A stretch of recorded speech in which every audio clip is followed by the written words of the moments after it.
So what's this podcast called? It's Big Guy, Little Guy podcast. Okay. I guess, unless you had like a name Mm-mm. that you wanted for it. No. This is your idea. This is kind of your baby. Maybe we should spell cast with a K. Yeah. Or a Q. Make it cool. I don't know. I don't know like what the restriction is for names. Like they have, because I looked up other podcasts and some people it's like the Monday Morning Show or whatever they want to call it, and I'm like, there's probably got to be a million of them that are called the Monday Morning Show. Probably. I don't even know like how that works. It's the name of every day of the week. Yeah. Tuesday afternoon is, so. Anyways.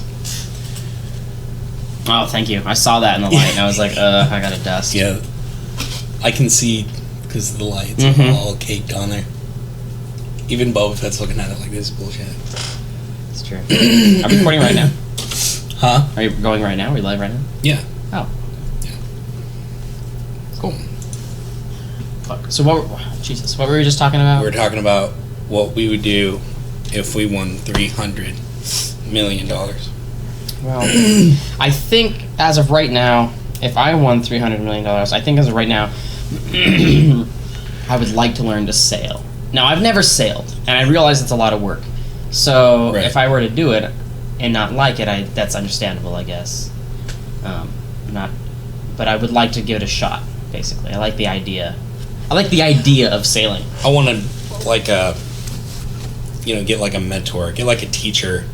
At least take like sailing classes and go somewhere that would be good for that. I would like to try to learn how to play the guitar, but actually take like an actual instructor. Mm-hmm. Yeah. I feel like that would take up a lot of my time too, because I would like to have a job. I'd do some nonprofit stuff. Yeah, me too. But also, definitely like learning things, like becoming knowledgeable and stuff. I would still go to school. I would take courses on shit, because that'd be the best. Same here. I probably would get my computer building up and running. I'd get a team going, get a shop built.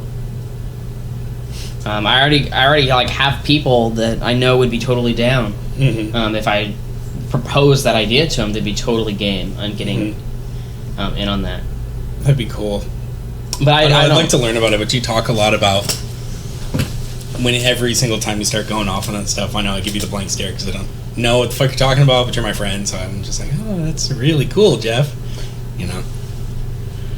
It'd be neat. I have these ideas, but I don't have I don't have the tools or the knowledge, and as far as I know, I don't have the skill. As far as I know, to build things like what I have in my mind, like the Cosmos 2 build I'm working on. I want to make it Star Wars, Stormtrooper themes, and that requires custom paint, maybe props put on it, maybe a whole nother outside case. How you're talking about the injectors that would be coming out of the top? You could make those like lightsabers. That'd be cool. That'd be dope. Yeah, that'd be really cool. Something, you know what I mean? With like the blades maybe coming out the other end with like the melty yellow plasma shit. It'd be neat. But again, like I don't have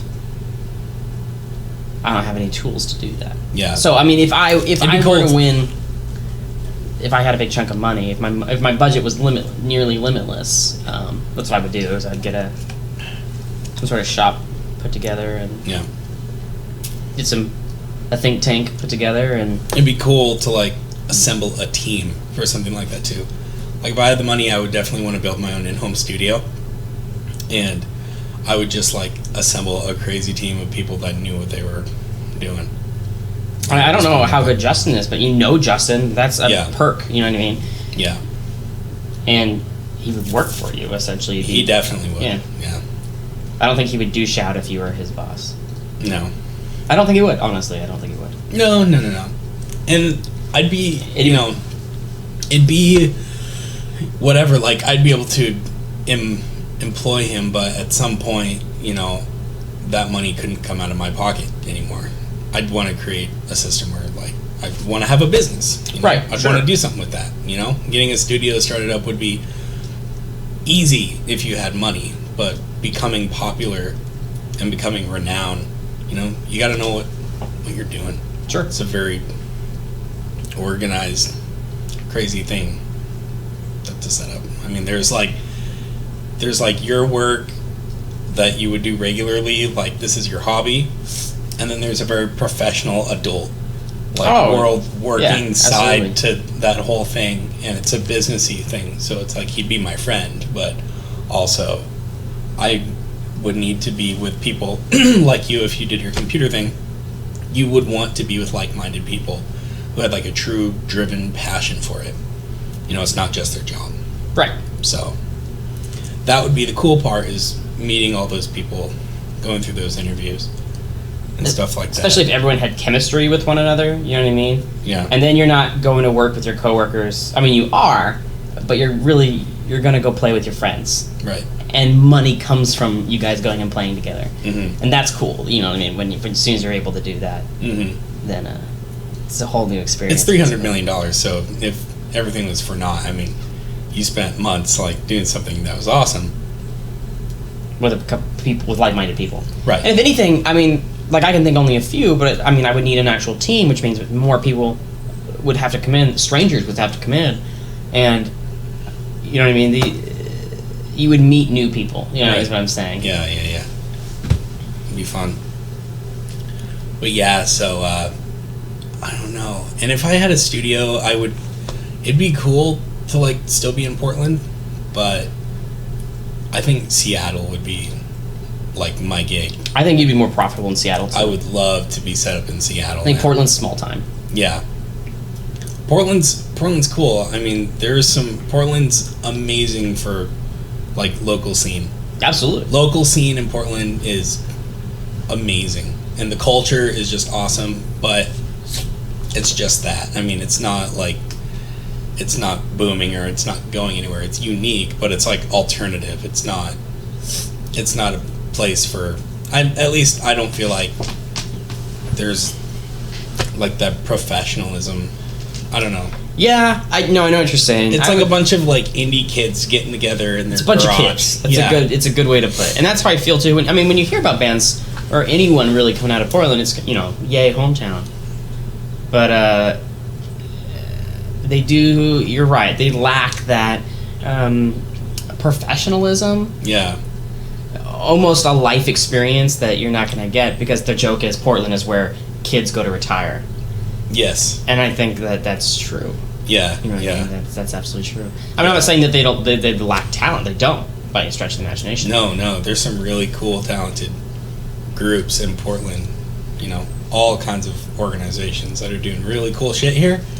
But that's where it's at. It's just here. There's no branching out. Portland's always done a really good job at picking itself up. But it's not like doing anything other than that. It's just kind of being its own unit, We're the kid that like wasn't even picked last. We're just in the corner doing our own thing, eating glue. And we're just like in our own little world over here. We're not even hating on the other kids that we're not friends with them. We're not even aware there are other kids we're not friends with. We're just pleased where we're at. Right there. Right. I mean, we have some friends, but come on. Like the other kids come over and you're like, "Hey, you want to come play?" And he's like, "Oh, I really like dinosaurs." And you're like, "Okay." That kid's weird. Yeah. Portland is my wife. What do you mean? Oblivious to the fact that she's strange. but pleased with herself. Yeah. Oh, Portland doesn't, the people in Portland don't have a very good, outside perception of themselves. We're all just oh, we're unique and, whatever. Fuck the man, you can't bring me down. And then everybody outside looking in at Portland is like, oh, that's not good. You can't make that a lifestyle. And we're like, watch us. Yeah. We can be this way forever. It's absolutely true. Portland's a place where you can you can have a studio or a condo and work part-time at Starbucks and actually make it. I mean, not make it well, but you can do it. Yeah. All your clothes and your food is grown from the garden on your balcony, and your clothes you sewed yourself. Yeah. So like, yeah. You're like, oh man, I really want to roll this joint, but I don't got any papers for it. Do we still have some Monopoly money left? Everything's just like a big fucking do-it-yourself, or... It's weird too. Like, Portland's probably also the only places that will get angry if you try to get rid of our homeless. Yeah. It's like just clean up the streets projects and shit. Yeah. But we like want to put them on, we want them on the streets. Because that's what makes us. They're decorations. Yeah. Yeah, homeless people are the decoration of Portland. Yeah. And it's not a bad thing. And they do, like, they choose it too. Oh, yeah, yeah. I mean, we had people that we went to school with that chose to... Yeah. I mean... If you're going to do it in Portland. Portland's an amazing place for you to do that. Squatter, yeah, it's like, we're not even talking bad about homeless people. It's just like, you being a squatter, like, squatters thrive in Portland. Big time. It's just a place to do that, you know, where there are places to do other jobs. It's just, Portland's a really good outlet for that. If that's your thing. Yeah, absolutely. So. And you won't be frowned upon, which is unique to Portland. You're not going to be... No one's judging... I mean, people are judging you, but as far as Portlanders go, like, you know, oh, what happened to Nate? Oh, well, he just wants to live in a tent underneath the bridge. Oh, good for him, man. Good for him. Yeah, yeah. I mean, my advice to anybody who wants to live in Portland, like, you watch a Coldplay music video, and if you can just dress like that, you'll be fine. You'll be totally okay here. You don't even have to know how to play a guitar, but if you just get one. And carry it around on your back. Yeah. You don't even need a guitar in it, just buy the case. You could actually just sit there with an open, empty guitar case, not playing a thing, and people will just give you money. That's absolutely true. It's 100% true. And then you use that money to, you know, buy your whatevers, and you go back to living under the bridge with your little plant garden that you got there. And you get your grilled cheese sandwich from the grilled cheese sandwich bus, and then you go back underneath the... Yeah. And you're totally fine. But no, Seattle would be a cool place for music. I don't know that I would do California. I don't think I could. I mean, it'd be fun to visit. I've never... Yeah. I mean, I don't know. I didn't... Been there a few times. I can't say that it's a bad place. You know, like everything comes from California. I don't know. It just feels too cliche for me. I don't know. It's probably my Portland mind. Like, I've grown up here. That hipsterism has set in. I'm just like, oh, I can't do anything mainstream. I gotta go live in, like, Kansas and have a studio out there in the middle of nowhere. You know, like, have a big giant paper mache elephant in my front yard. Just like some weird shit.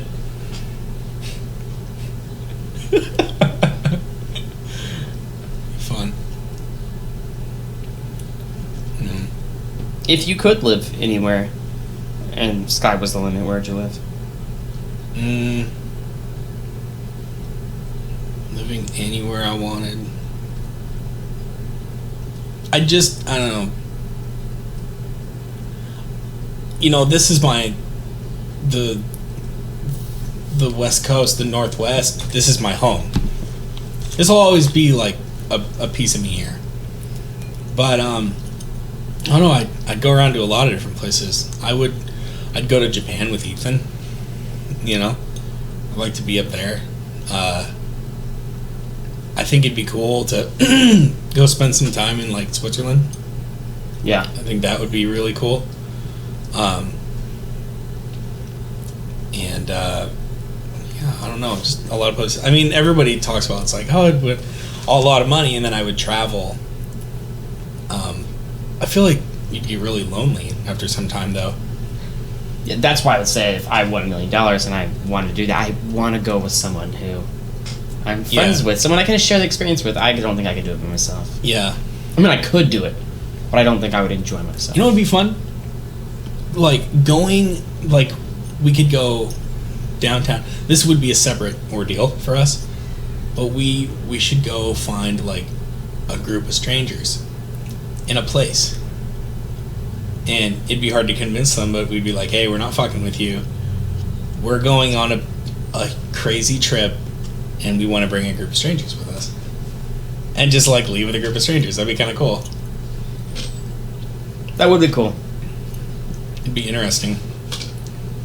It would be interesting. Like find a group of bros or something like that in a bar and be like, Yeah. You're coming with us. I'll pay for all your expenses. Like, don't worry about it. Yeah. You're going on a trip with us. Yeah. Go to like some kind of an open mic thing and with some indie group playing. It's like, come on, guys. It'd be fun. What about you? I would live in Montana. So would I. Okay, I would love to live in Montana.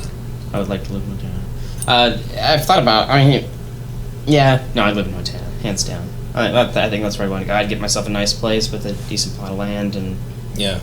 overlooking a lake or something. I mean, I don't really care, and that's what I would do. Montana's like my home away from home.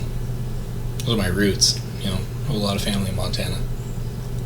It's the best. I would buy back my grandpa's cabin, and I would just like, Oh, you had a cabin up there? yeah, beautiful cabin on a Flathead Lake, Folsom, Montana. Oh man, be the best. I remember one summer, all my cousins were like riding their bikes off the dock into the water, and like some of the kids had life jackets on, and the water's, you know, shallow, it's whatever, we were just like dropping. It was probably like, you know, like 5 feet deep, and so I rode my bike off and I didn't have a life jacket on. I was like, fuck it, and my mom was like freaking out, and I on purpose, like, because my bike was heavy, so I was able to hold onto it while it sank down, and I held my breath because I wanted to freak everybody out. I started being an asshole at like a really young age, and I just like sank to the bottom, and I remember I held my breath for like almost a whole minute, and then I just came back up and everybody's standing out there, they're like, oh, what the fuck. It's really bad that that's one of my fond memories of that cabin, but it is. I don't know, that's where I grew up. But yeah, Montana would be sweet, something like a cabin. I picture myself just like living a do-it-yourself country life, like moving to Alaska or something. Yeah, Living off the land. I've seen pictures of New Zealand. I've never been in New Zealand, but I've seen cool. pictures of New Zealand, and I have a couple friends who are from New Zealand. They're Kiwis. Yeah. I think that I would like to live there, in New Zealand. But I mean, you're away from fucking everything. Would you know? talk with an accent? Probably over time. I mean, my Yeah. uncle, when my uncle moved to the South, now he has a Southern accent. And Really? He, you know, obviously didn't when he started. I feel like every single time I come back from visiting family in Montana, my aunt, she has like a Minnesotan accent, and she kind of talks like, you know, she talks like this. Everything is just very round vowels and stuff like that. I always come back with that accent every time I go visit her. I always come back, and, you know, like, if I'm like, fuck, I'll be like, fuck, you know, like, on everything that I do. It's annoying. You just can't get it out of your head. That's weird how you absorb other people. Corey Maven, Danny Maven's older brother, he was a Wasian. We call him Wasian. So I don't know if you remember it. I do. But he had Tourette's, and what he would do was he would cock his head for his tick. He would cock his head to the left and he'd make like a noise. And I would hang out with him all the time at school, and I always found myself doing that. Not making the noise, but cocking my head sideways. I do it even today. But now I try to hide it by like saying I pop my neck. And I've picked that up from him. They're making me like pop my neck. It literally has nothing to do with popping my neck. It's something I picked up from him. And it's not, I do it and I'm like, why the fuck do I do that? Like, I don't have, you know, there's nothing wrong with me. Right. But it's just something we picked up. Yeah. Yeah, I had this friend in one of my classes in high school, and he would like rotate his pen in his hand a certain way. Mm-hmm. And I remember like watching him do that, and then I would do it, and then I would go home, and it became like a nervous like fidget that I had. So I'd be like working on homework, and then I would just sit there and I'd start doing this thing with my hand.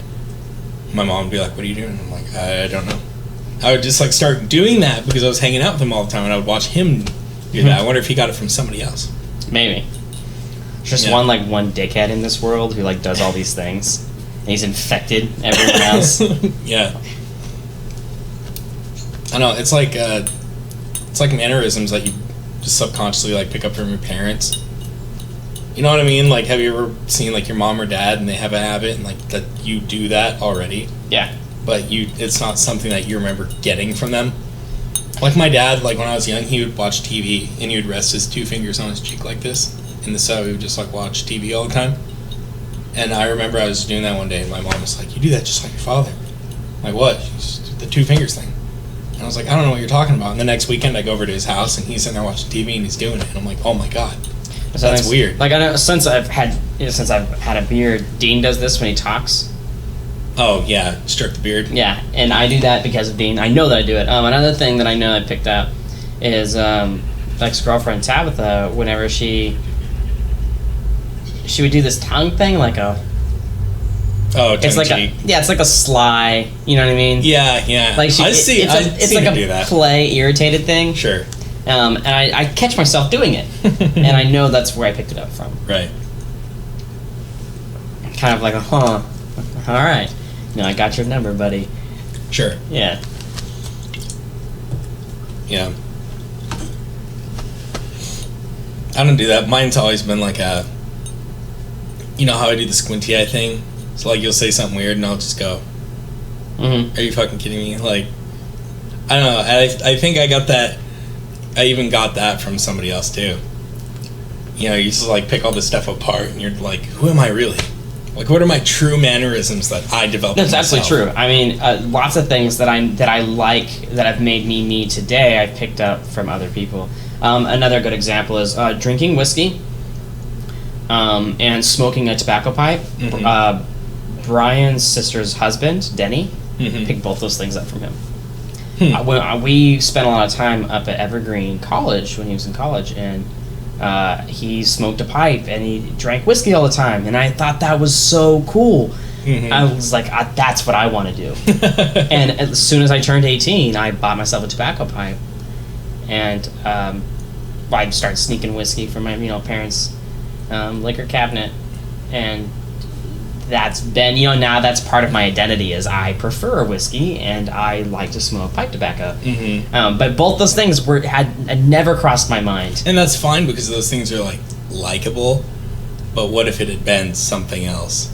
Like he picks his butt and like puts it sniffs it really deep. Well, you do that anyways, but right. But I mean like something like that then.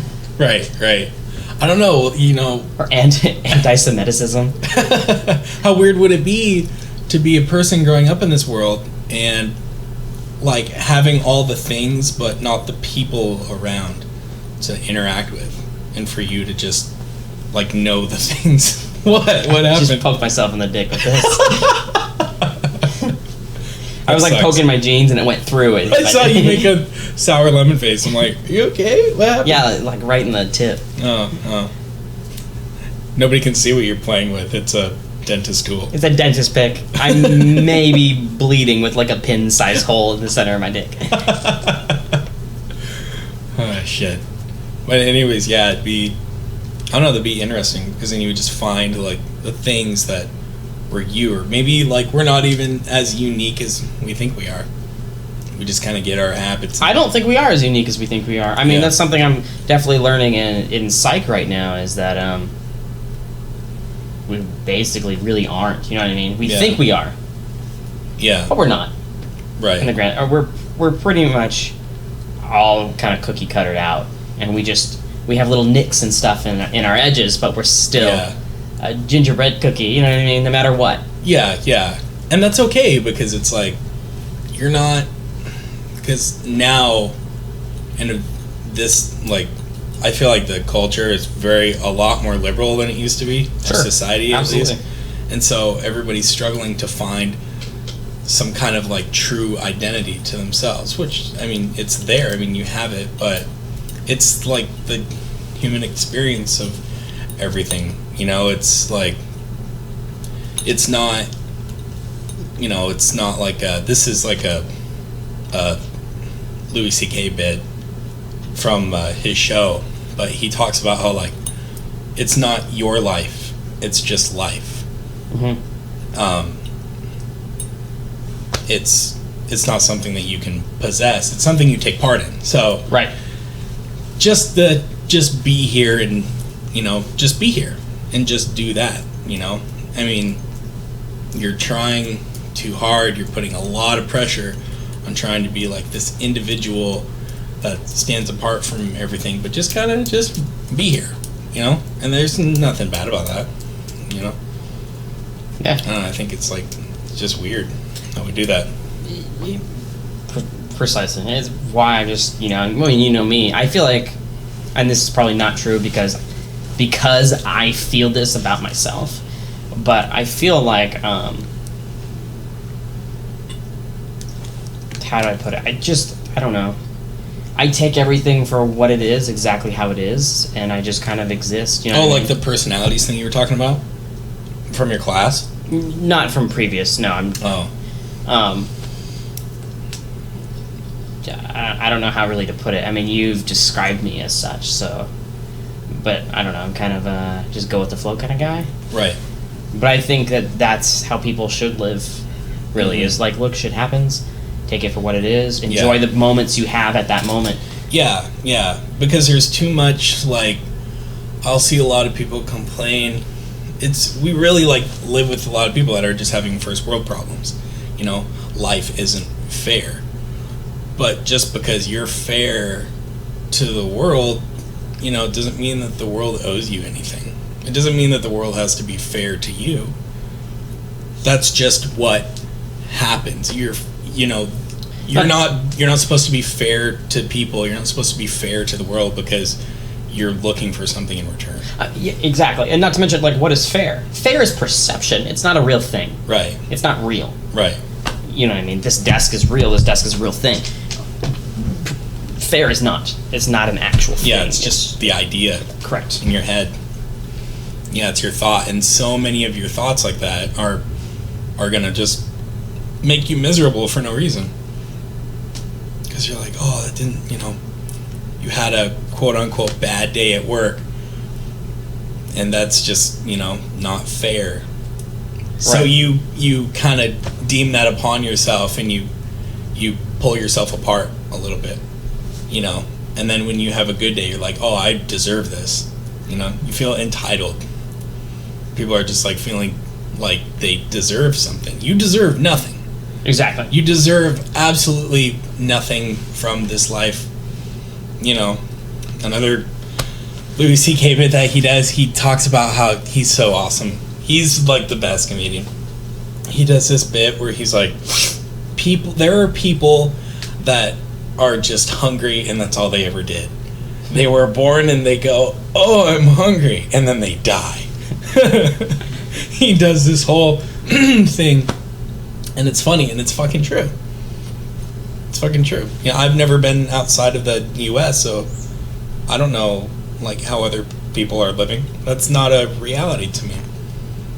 But I'm starting to realize more and more that I'm hanging out with people that are like, oh, this person didn't do this at work, or my mom said this, or whatever the fucking stupid thing is. Mm-hmm. You know, you were late getting to the movie, and those are just, you know, they're things. It's weird.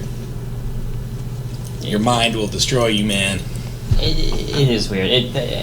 I mean, I don't know, maybe I had an epiphany when I was in the service or what have you, but right. You know, coming back, it frustrates the hell out of me, basically, listening to people talk, even my own mom, you know what I mean, even people I really care about. Yeah. Listening to their problems. Hannah, specifically, she just doesn't get it, and it frustrates me because I want her to. But I mean, there's no reason why she should or would, you know what I mean, because she right. doesn't, you know, I mean, never been.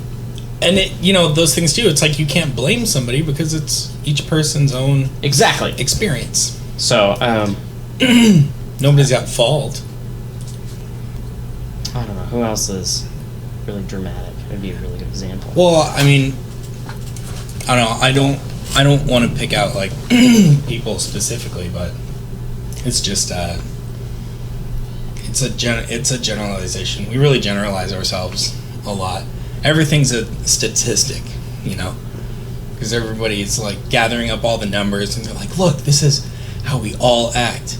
You know, society has to change. You are society. You're a part of that, man. I mean, it's like everybody, you know, 40% of women and this, and they don't get paid as much as, right. You know, then do it, then change it, then do a thing. Then do a thing. Don't keep announcing like how bad the thing is. Just do the thing. Be the change. Yeah. And that's like the dumb. It's not dumb, but I mean society's been hearing that, you know, 70s basically is be the difference. But I mean, be the difference. Very simple sentence. But if you analyze it, it's complex. Wow, that's the whole thing was really kind of cheesy what I just said. But it basically, yeah, exactly. Be the difference. If you fucking don't like it, then change it. It's a cornbally thing, right? Sure. But like, why are we so embarrassed to make ourselves vulnerable to that? There's a lot of people very embarrassed to just open themselves up to that idea. Because, you know, people don't want to be, you know, they don't want to be the one. Basically, or people think that wrong, you know? Right. People as a society, as you know what I mean, think that for some reason they're the one. It's true. A good example is in the classroom. No one wants to raise their hand and ask questions because they're afraid that they're the one person who has that one thought. Mm-hmm. You know what I mean? And their thought is dumb, or the possibility that their thought is dumb. Yeah. And they don't want to be the one person. Because, you know, it's like you get scared of stuff like that because you base your theory off of something that's happened in the past. You're like, well, it's, you know, you've seen it done 1,000 ways just like that before. So why would me saying this now make a difference? Right. You know, because you're using what didn't work in the past. Previous experience. As your or outside experience. That's even. the knowledge you have. You only know what hasn't worked. And so it's like, at what point do you move forward from that?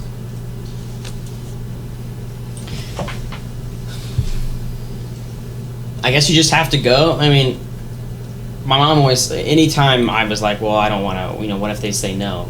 Or whatever it be, I talk to my mom, whatever the situation is, and I'll be like, Mom, what if they say no? What if they say it's stupid? And she's like, then they fucking say that. Right. Why are you afraid of it?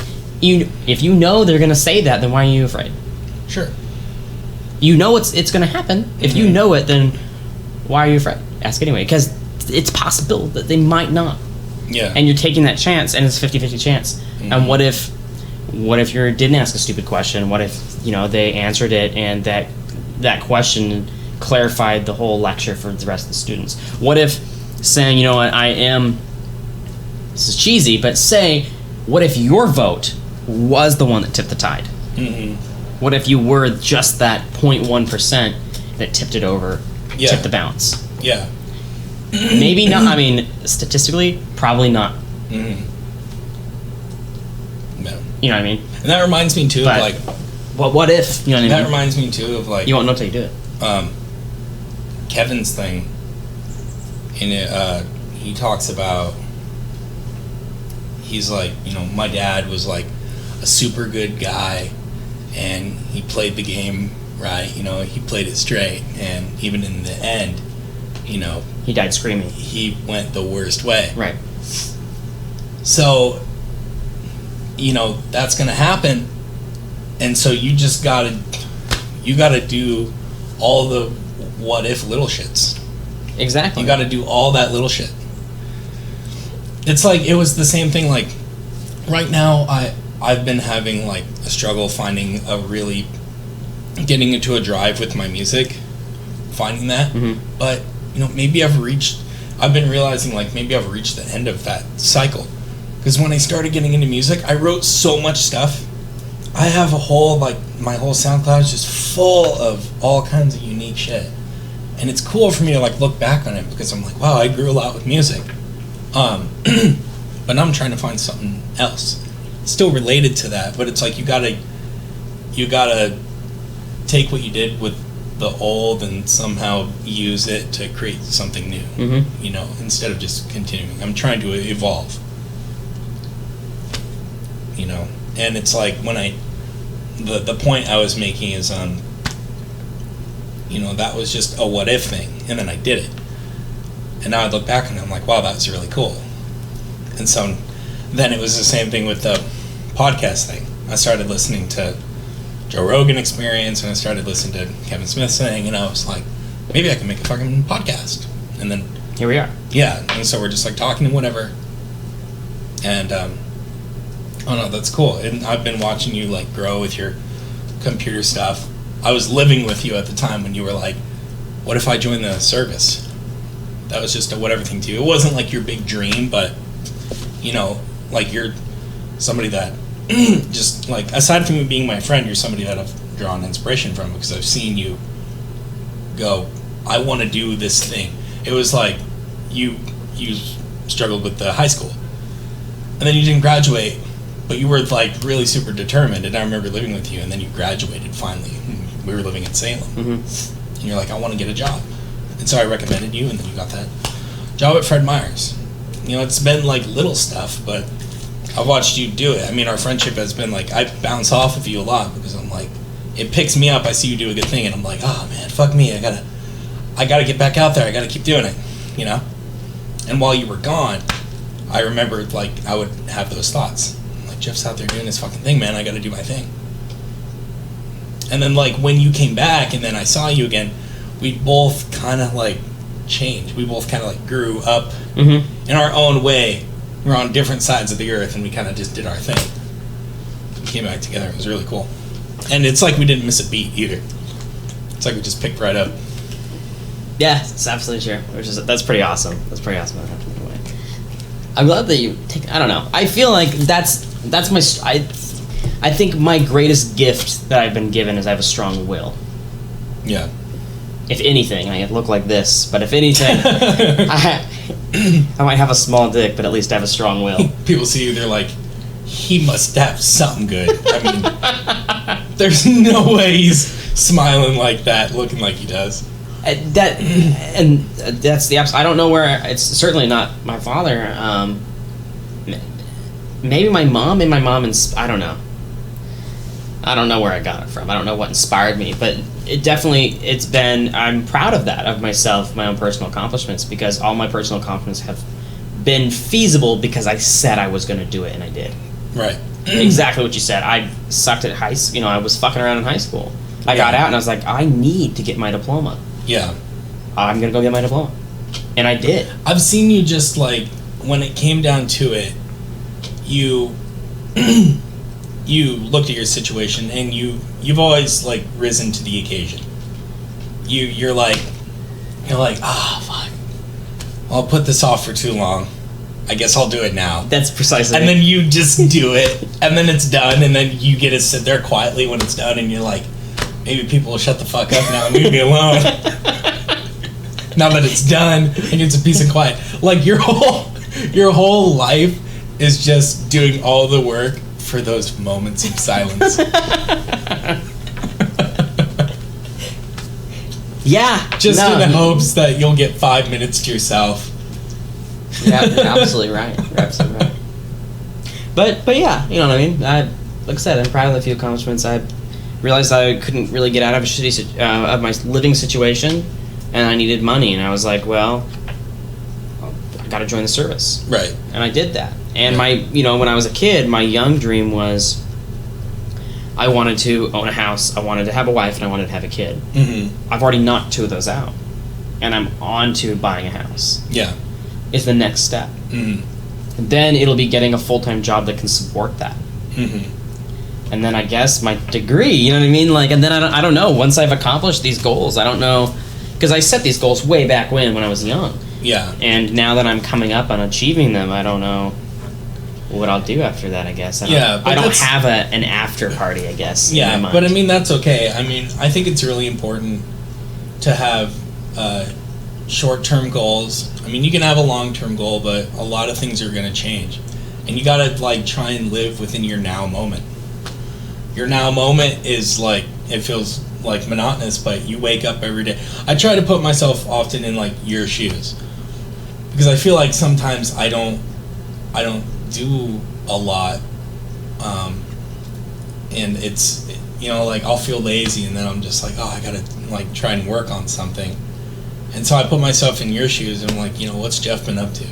And it's like, what I've narrowed it down to, it's like you wake up, it's either you or Hannah, you're bouncing to the kid, and then you're like, I got to get ready for a thing, and then you leave and you come back, and then it's work, and it just feels like crazy, right? But me watching you do the thing all the time, you're really good at separating out. To me, it looks like just fine. Like clockwork. You're relaxed, you're doing your thing. But I imagine to you, it's like you don't catch a break, you know?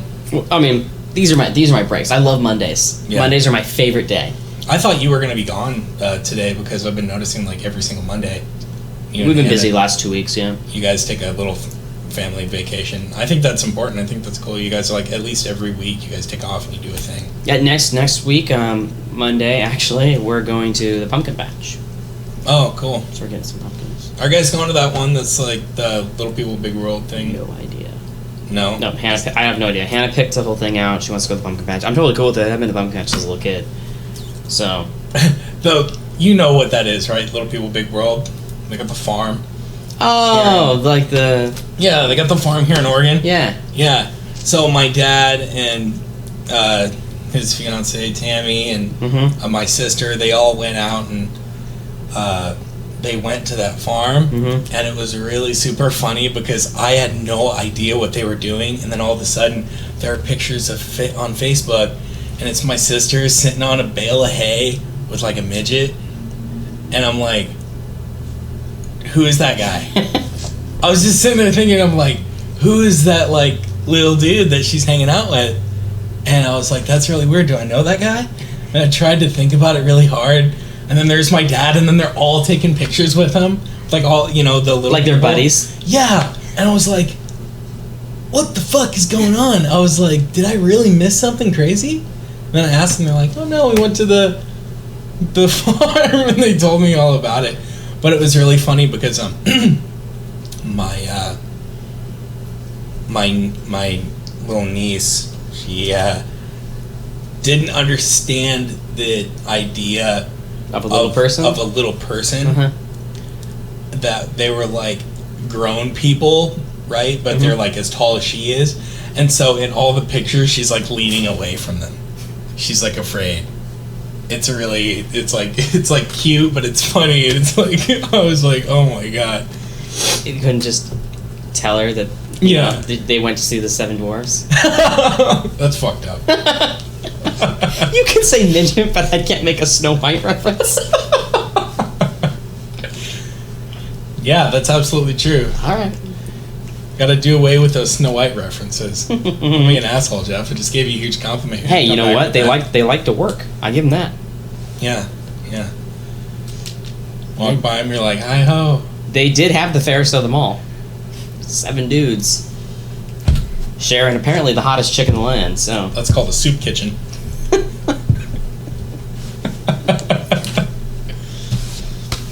But yeah, so changing the topic. Back to what we were on. Hannah and I. It's actually funny since we've had the kid. We make more family trips now than we ever did when, like, the 3 years we were been married before. Do you feel like having your son has just, like, given you a whole new purpose, or is it just like it's like all a part of the path you're on, or has it, like, because I see a lot, like, I have friends that, like, have kids and they're like Tabitha, it just gave her life purpose. It, like, gave her will and reason to just exist almost, you know? And it's a beautiful thing that happens. Not like Tabitha, because I had purpose before. Yeah. You know what I mean? I have, like, it sounds fucked up, but I had, like, my own motivation and personal drives, and I would still have that even without my wife and kid. Like, they help. Yeah. Certainly they help. I mean, you love them, indefinitely. Right. Of course. But they are not what pushes me. Right. I mean, they're fuel to my fire. Yeah. But they're not what drives me. And that's also, like, you know, that's what we were talking about. That's like your mindset. It's not bad. What I've known from you, or what I've deducted over the years, is that, like, any time that you've, like, shown me emotion or appreciation for something, that's you, like, giving me trust. You know what I mean? That's not, like, or, like, if you're quiet or something, that's not your way of saying, like, you're mad at me or whatever. Or even, like, if you're upset with Hannah, it's just how you've come to be, you know? Because you do have your own motivation. You know, I wouldn't expect you to, like, use me for motivation or anything like that. Right. So, I don't know. I mean, it's cool. It's definitely... I don't think the trips... I don't know. It's just, like, what you do, you know what I mean? You have a kid, and you want to do... I guess there's no reason why we didn't do family things before, you know, as a husband and wife. But there was no real motivation to. So I guess the kid is, like, the motivation to go do that. And they're fun. I enjoy myself. Yeah. But I see, like, she'll change your desktop background, and then you'll change it back to, like, a zombie or whatever, and I'm like, what are you doing? That's a cute picture of your kid. And you're like, I don't want to picture my kid. You're like, I see him all the time. I want my background to be, you know, some Star Trek thing or some badass, some Photoshop. Yeah, I have the one picture of my kid, and it's on a rotating background, so I don't look at it all the fucking time. Is that the Tula thing? Yeah. That's the one picture I have on there. That one's cool. But it's on... You should be, like, the spokesperson, like him. Thank you. It's on a 20-minute rotation, so I can look at it for 20 minutes, and then it'll go away, and I can look at something else. I love my kid, but... You're not even on your desktop. You just... When you close everything out, you don't like to, glance at him for that 1 second? Yeah, because I can look at him right there. He's right there. Or often he's right here getting into stuff. And I'm like, I don't know. Yeah. It's the same reason why I certainly do not have a picture of my wife on my phone or on my computer. Like, I spend enough time with her. Yeah. I guess that is weird. You know, it'd be like me having, like, you as my photo on my desktop. I see you every fucking day. Right. That'd get annoying. I'd be like, I don't want to see Jeff on my computer. It's like, because, you know, say it's on my phone, right? When do you look at your phone the most? Usually when you're on a break or when there's a dull point, you know what I mean, during your day. Yeah. I appreciate every one of those fucking moments in my life. And so, like, I'm like, just, you know, 5-minute break? Cool. I'll check my email. I'll, like, look at the news feed. You know what I mean? I'll see what other idiots are up to on Facebook just so I can, like, judge them. And, like, that's my moments. Those are my 5 minutes. And if I open it up and the first thing I see is, like, my wife's face, I'm like, it's like I have her with me. I really appreciate so much that you sound like a cliched married man from, like, a sitcom. You do. It's so funny. Because I'll, you know, like today I was out here in the living room with you, and we're having a conversation, and we heard something outside, and you were like, is that my wife? And I'm like, I don't think so. You're like, and I'm like, are you okay? And you're like, yeah, I'm fine. It's quiet.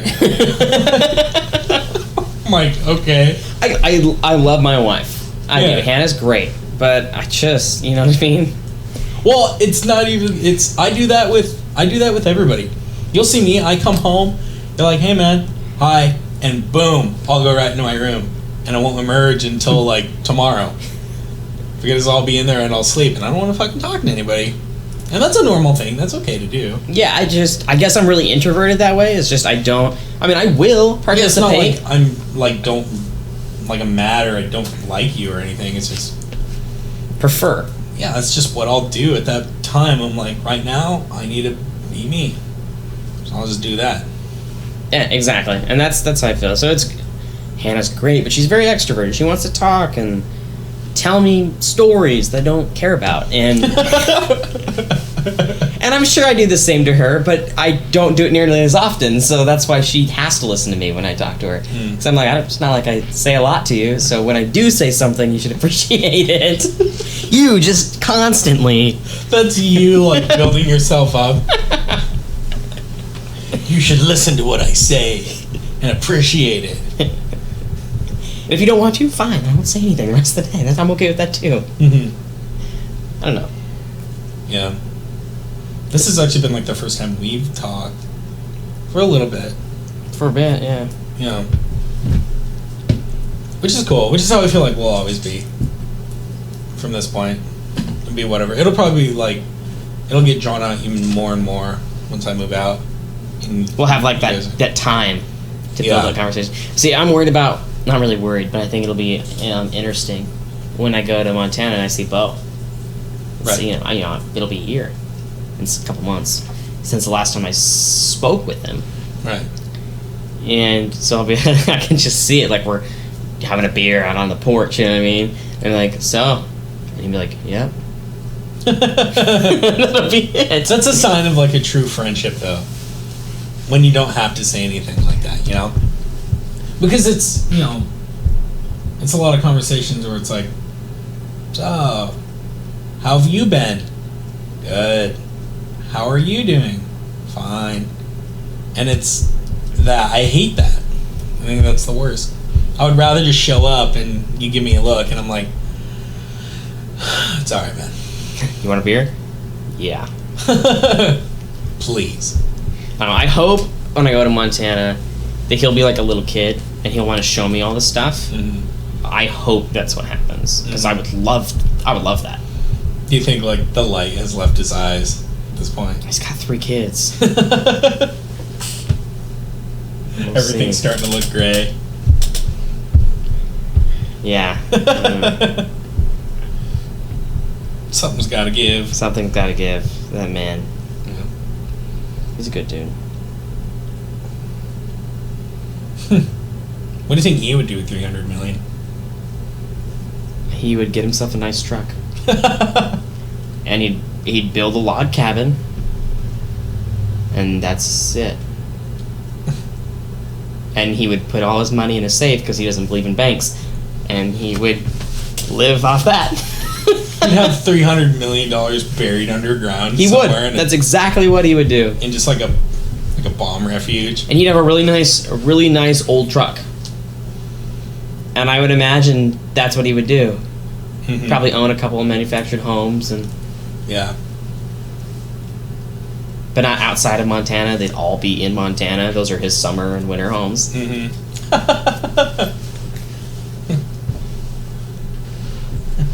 Him got one by the lake, one by another lake. And that it. That's what he would do.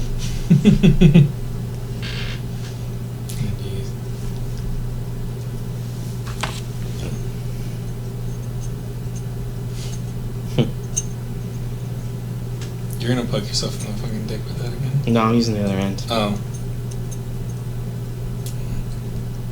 I have a confession to make. It's not the first time I've poked myself in the dick with this. Really? Yeah, I've done it before. I don't know, I think... that's what I do, is I feed it through the threading. Oh, yeah. And that's what entertains me, and I've done it through right there, and then gone through and poked myself in the dick. Oh, my God. Why? It's not like it's, bleeds for a long time. It's just poke, and you're like, ow, and then you're done. That doesn't convince me at all. Well, I'm not saying do it for fun. I'm just saying it happens, and it's whatever. I feel like you're the only person having this problem. Maybe. You and dentists. I told the dentist that, you'd be like, I totally get it. He's like, with the one with the hooky piece? And I'm like, yeah. He goes, They don't even have a name for it. Go to dentist school, they're like, and then the hooky piece side, they're like, oh, that's some shit. I hope that dentists take their tool when no one's in the room, and they put it in their sleeve like this and pretend they're Captain Hook, because I do that. And then I try to type with it, and I stab things around on my desk. And then I look over to see if Hannah's looking, and if she's not, then I keep doing it. But if she's looks over at me, then I just set it down and pretend like I think they have crazy dentist dreams. Yeah, probably. when I was pushing carts, I remember I had this dream one time where, like, it was like a classic. I had to push carts outside in the dark, naked, and like inside the store was like a haunted house, and I had to push like mountains of just carts, just shitloads of them, and that was my whole dream. Then I woke up and I had to go to work that day. What store? Fred Meyer, I know, but what store?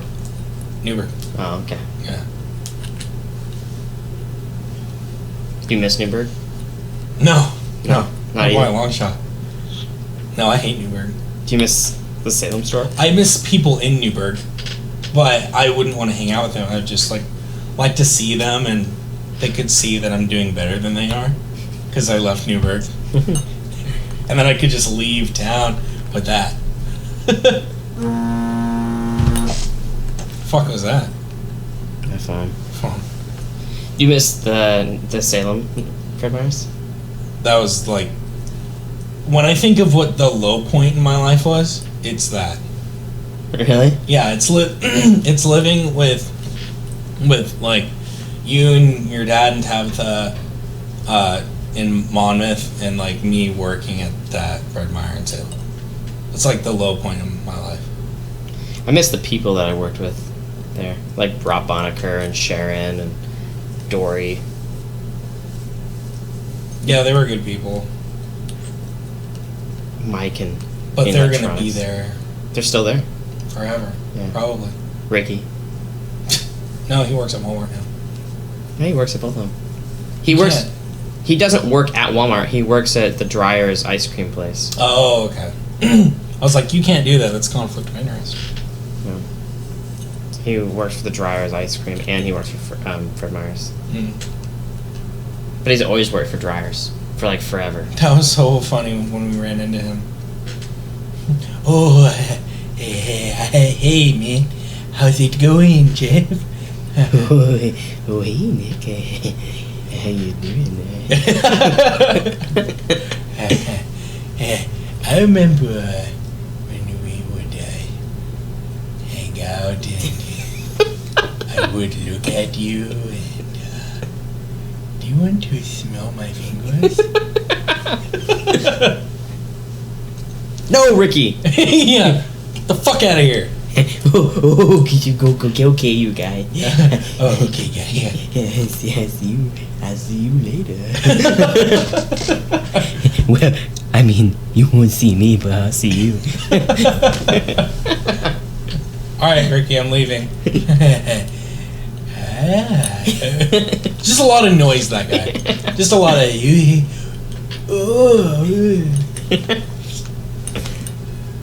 like, Jesus, man.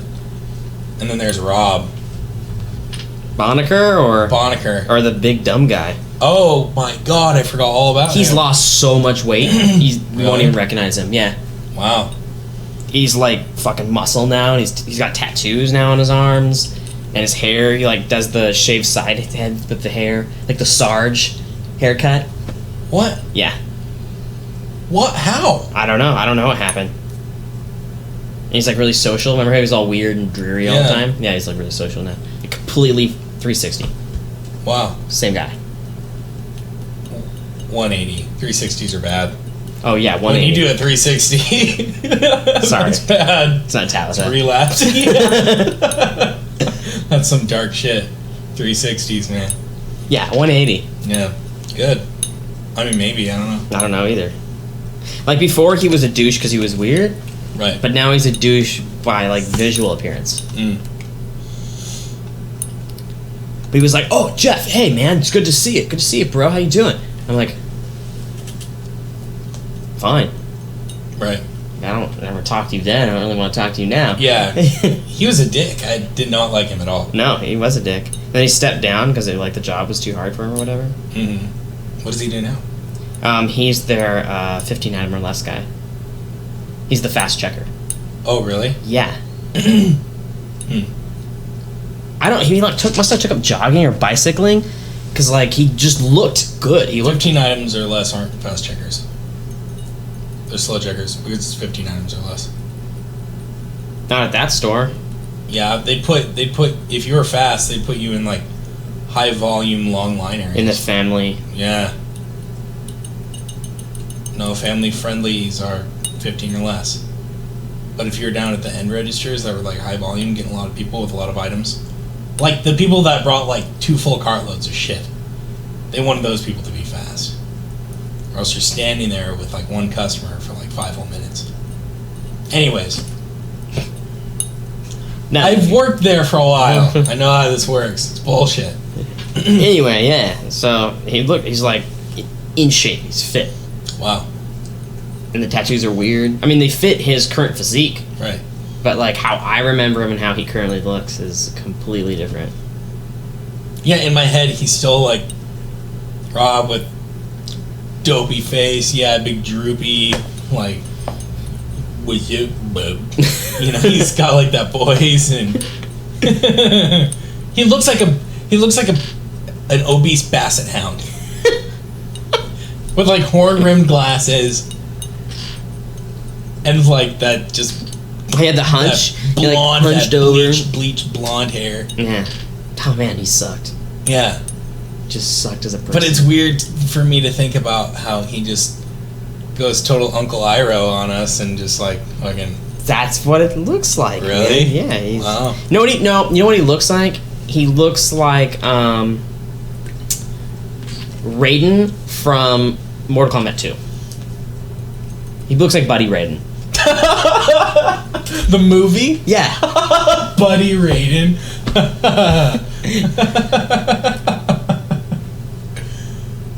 That's the same actor who's Ryan's dad in Wilfred. Oh really? Yeah, yeah. It's Buddy Raiden. Buddy Raiden. Like his real dad or the adopted father? The adopted father. Oh. No. No shit. Yeah. That's he does like a bunch of side roles and stuff like that. That's like his thing. Oh, want to hear something cool? So, you remember Gumby? Yeah. So the voice. Wow, that really takes me back. The voice of Gumby is played by Dallas McKennon, who is the father to Jerry McKennon, who was my coworker. Apparently, there was some like bad history there because when I found out and I asked him about it, because I was like, "Hey, man." Jerry's an older guy. He's an older gentleman. And I was like, I just watched this documentary, and I was talking to Michael over there. Michael told me that your dad did voiceovers. Is that true? He was like, oh, yeah. He was Gumby. Had like a bunch of other voices. I'm like, oh, that's cool. I bet you got a lot of shit when you were growing up. He's like, oh, yeah, I did. And he started walking away. Like, he didn't want to have a conversation with me about it whatsoever. And I'm like, okay. Like you just brought him back to a really dark time. Yeah, I guess. I don't know. He played. That sounds like it'd be really cool, though. Yeah, I would. That's a conversation. That's a part of my childhood. I remember that. I would love to hear more about it. He did some sort of role in 101 Dalmatians, the animated one. He did some voices, I guess, on that. Huh. That's neat. Yeah, I thought that was kind of cool. Like his dad's actually like legitimately famous. But don't ask him about it. Don't ask him about it because apparently it wasn't good. I mean, Gumby was a shapeshifter. That he was. Yeah. Could have been bad. All right, man. Yeah, coming on in. Yeah, I'm gonna get up and get a drink. And have some of that potato salad. Oh yeah, that red skin potato salad. Sounds like it'd be good. Pepper. I gotta do homework too. So. Oh right. At least do some of my homework. No. Well, I guess we're signing off. So sign off. I don't even think we gave this a name. No, it's our Big Guy Little Guy. Big Guy Little Guy podcast. Yeah, it's just gonna be called Big Guy Little Guy. Right on. Well, I'm Little Guy. Yeah. He's Big Guy. Yeah. And thanks for listening. All right. Stay classy. San Diego.